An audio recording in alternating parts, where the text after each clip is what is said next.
ليلا من المسجد الحرام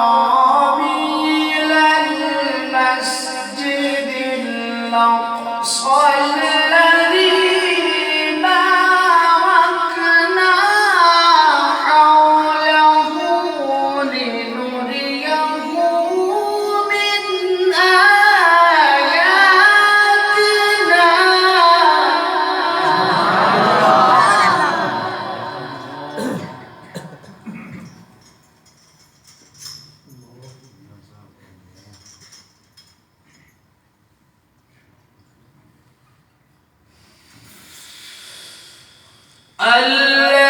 الذي باركنا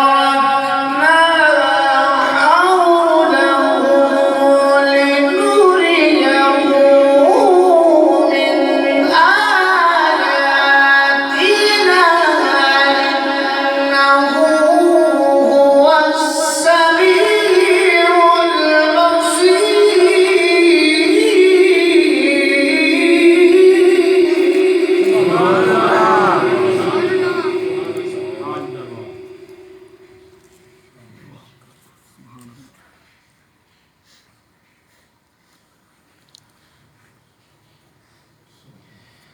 بسم الله الرحمن